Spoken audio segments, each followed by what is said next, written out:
అందరికీ నమస్తే welcome to are Telugu అయితే రాష్ట్రంలో ఒక కీలక పదవి ఖాళీగా ఉంది దానిని భర్తీ చేయడానికి రాష్ట్ర ముఖ్యమంత్రి అదేవిధంగా డిప్యూటీ సీఎం భట్టి గారు అదేవిధంగా రాష్ట్ర వ్యవహారాల ఇన్ఛార్జ్ మున్షి గారు ఢిల్లీ వెళ్ళి అక్కడి పెద్దల్ని కలవడం జరుగుతుంది అసలు ఆ పదవి ఏంటి అదే పిసిసి చీఫ్ గతంలో పిసిసి చీఫ్గా ప్రస్తుత రాష్ట్ర ముఖ్యమంత్రి రేవంత్ రెడ్డి గారు చేశారు అయితే అక్కడ ఖాళీ ఏర్పడింది దాన్ని ఎవరు భర్తీ చేయాలి కాంగ్రెస్లో 3-4 దశాబ్దాల నుండి కాంగ్రెస్ కోసం కష్టపడ్డ వారు ఉన్నారు చాలా సీనియర్ నాయకులు ఉన్నారు అదేవిధంగా క్షేత్రస్థాయిలో ఉండి నిన్నమన్న వచ్చిన వాళ్ళు కూడా కాంగ్రెస్ కోసం అహర్నిశలు కష్టపడ్డ వాళ్ళు ఉన్నారు అయితే ఈ పదవి మరి ఎవరిని వరించనుంది అయితే ఈ విషయంపై రాష్ట్ర పెద్దలు ఢిల్లీ పెద్దల వరకు వెళ్ళారు అక్కడ ప్రధానంగా కొన్ని పేర్లు చూసుకున్నట్లయితే ఎమ్మెల్సీ మహేష్ కుమార్ గౌడ్ అదేవిధంగా మాజీ ఎంపీ మధుయాస్కి గౌడ్ ప్రస్తుత ఎంపీలు బలరాం నాయక్ సురేష్ శెట్కర్ అదేవిధంగా ఏఐసిసి కార్యదర్శి అలంపూర్ మాజీ ఎమ్మెల్యే సంపత్ కుమార్ గారు కూడా ఉన్నారు ఇది ఎవరికి ఇస్తే బాగుంటుంది మీరు ఒకసారి చూసుకున్నట్లయితే ఏమీలు ఎవరు కూడా ఈ పిసిసి చీఫ్ రేసులో లేరని మనకు క్లియర్గా అర్థమవుతుంది మనం గతంలో చూసుకుంటే పొన్నాల లక్ష్మయ్య అదేవిధంగా జానారెడ్డి అదేవిధంగా డి శ్రీనివాస్ ప్రతి పేరు అంటే చిన్న పిల్లల నుండి ముసలి తాత వరకు కూడా అందరికీ నోటెడ్ అయిన పేర్లే ఉంటుండే ఇప్పుడు అంతా కొత్త తరం కొత్త నీరు వచ్చేసింది రేవంత్ రెడ్డి సీనియర్లకు అసలు ఛాయిస్ ఇవ్వట్లేదా ఇటీవలే ఎమ్మెల్సీ జీవన్ రెడ్డి గారు కూడా ఒక అలకపైన ఉన్నారు ఆయన లాంటి చాలా సీనియర్ నేతలు అది నామినేటెడ్ పోస్టే కదా అంటే ఒక గౌరవప్రదమైన పోస్టే కదా అలాంటిది ఇచ్చి బుజ్జగించవచ్చు కదా అందరూ ఒక కొత్త అంటే రేవంత్ రెడ్డి గారు ఒక వర్గాన్ని ఇక్కడ క్రియేట్ చేస్తున్నారు అనేది క్లియర్గా అర్థమవుతుంది ఎవరికైనా కొత్త వాళ్ళకి అవకాశం ఇస్తే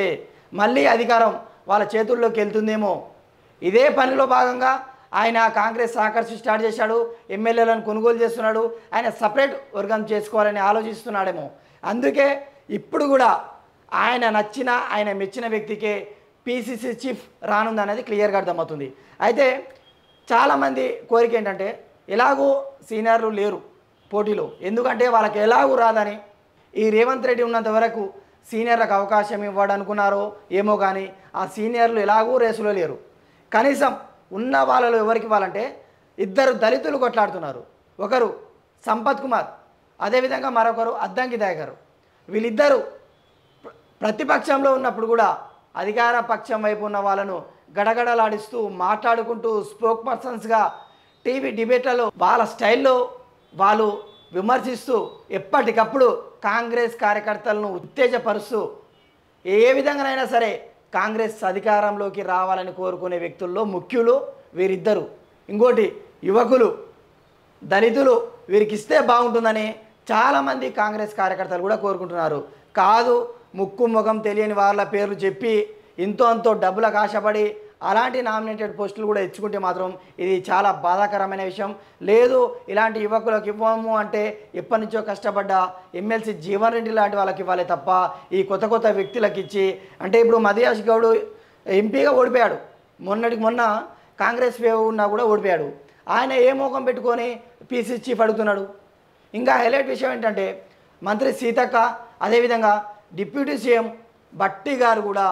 ఏంటి పదవి పిసిసి చీఫ్ కావాలనుకుంటున్నారు ఆల్రెడీ ఎమ్మెల్యేలు ఆల్రెడీ మంత్రులు వాళ్ళకు ఎస్కాటు ప్రోటోకాలు ఒక ఇంత సిస్టమ్ పెట్టుకొని కూడా ఒక పదవి సరిపోదా ఇంకొకరిని బుజ్జగిస్తే బాగుంటుంది కదా అంతా మీకేనా దయచేసి అవకాశం లేని వాళ్ళకి అవకాశం ఇస్తే బాగుంటుందని నా అభిప్రాయం ఈ వీడియో చూస్తున్న వాళ్ళందరికీ నాదొక ప్రశ్న పిసిసి చీఫ్ నూతనంగా ఎవరిని నియమిస్తే బాగుంటుందని మీరు భావిస్తున్నారు ఒక్కసారి కామెంట్ రూపంలో తెలియజేయండి thanks for watching R Telugu ఇంకా మన ఛానల్ ఎవరైనా సబ్స్క్రైబ్ చేసుకోకుంటే దయచేసి సబ్స్క్రైబ్ చేసుకోండి